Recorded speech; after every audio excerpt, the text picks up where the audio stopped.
Welcome to the inaugural Golden Cleats Awards ceremony.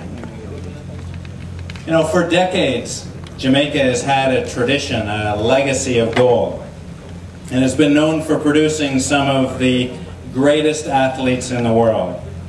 And especially at track, at Olympics and World Finals, when the world looks at those finals, it isn't the question of whether Jamaica is in the finals, it's how many Jamaicans are in the finals. And Jamaica's achievements in athletics are an area that let us see the potential for Jamaica. It lets us see what we can do in the world when we have a goal and when we pursue it with passion. At difficult times in our country, more than others, it's important that we see these examples, this legacy of gold, because we certainly need, as many as we can, examples of greatness. Now at Scotiabank Group, after 120 years in Jamaica that we celebrated a few weeks ago, we believe we know something about legacy as well. And when we decided to partner with JAAA on this event, it was based upon a vision of excellence and a vision of that legacy. And so tonight is about honoring the exceptional performance of our athletes, both present and past. But it's also looking towards the future. And the money that will be raised this evening will go to training equipment and that equipment that's required in order to ensure that that legacy continues with the younger generation. Of the JAAAs who are scattered far and wide in this room, sponsors, athletes, coaches, supporters, well-wishers, and the media.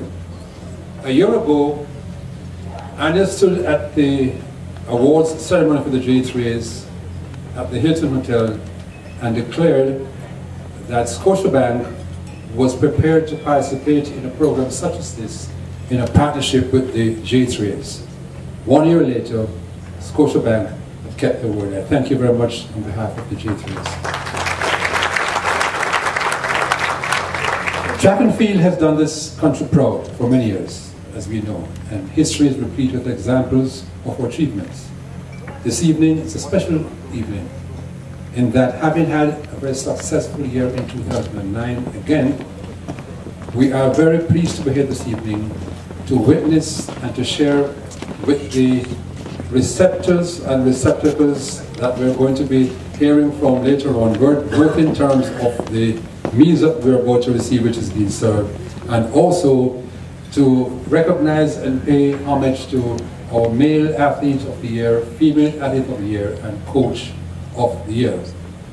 So very briefly, let me say we are very pleased of this partnership, and part of the proceeds of this evening's event will go not towards the traditional things that fundraisers do, that is to send teams abroad and so on.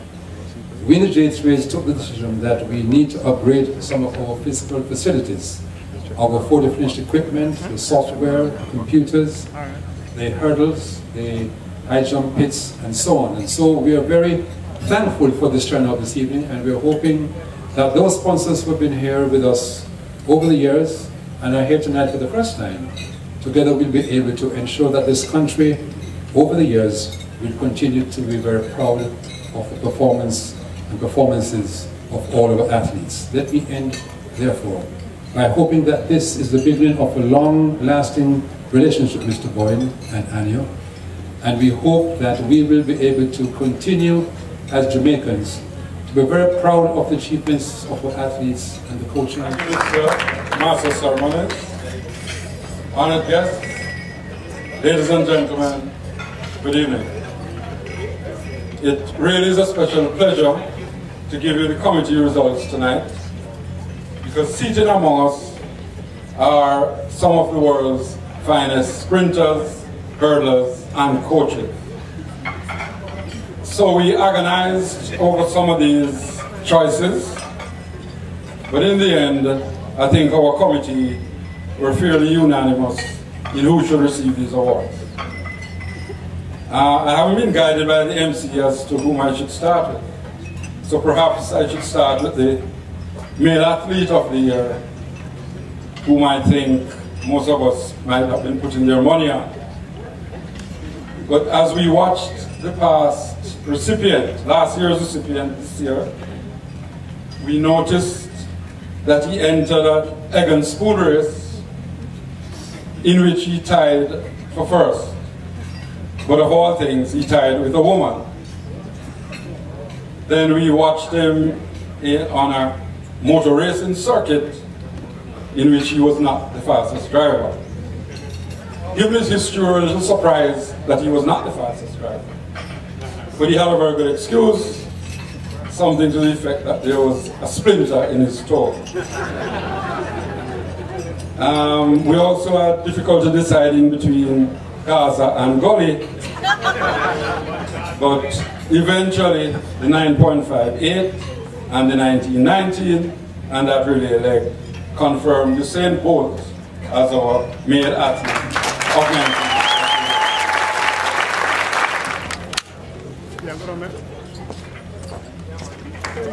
The Honorable Usain. It definitely shows that I'm consistent. So it definitely feels good as always, and I just continue trying to win this every year, and that's my aim, to continue winning all these awards every year. And this will show that I'm actually still on top and working hard. Our next award is for the Female Athlete of the Year, and we had great difficulty in that selection. I won't incur the ire of my sponsors by suggesting that that gender is always a difficult gender. But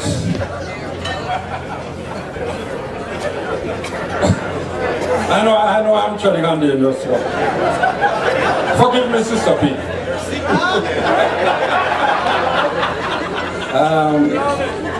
But last year's recipient, Melaine Walker, lowered her time to be the second fastest ever in history, and continued on her way to being perhaps the finest 400-meter hurdler of all time among women.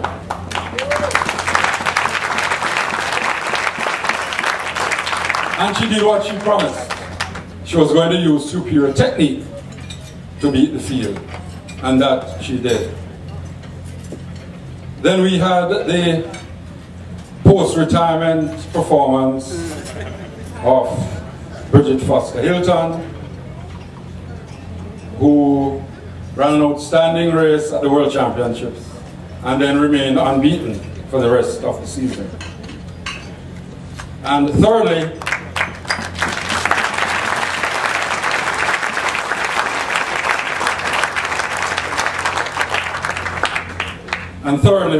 we had Shelly-Ann who won the World Championships in a national record, finally breaking the 13-year record of our Queen, Merlene Ottey.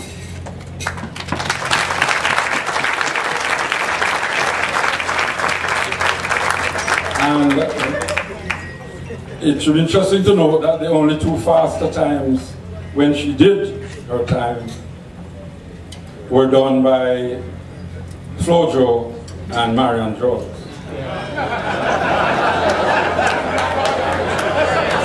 I need to say no more than that. And then she ran a scintillating backstretch in the relay to be the only Jamaican female to leave Berlin with 2 gold medals.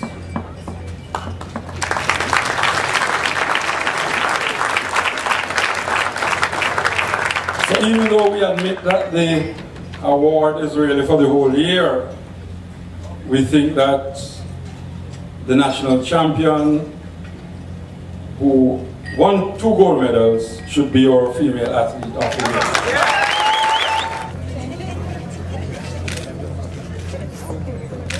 I'm feeling good. I mean, as anybody else would feel, to be recognized for your achievements. I think that's pretty good. If Melaine or Bridget had won, I would have feel really excited for them because I train with them, so I know the hard work that they put in.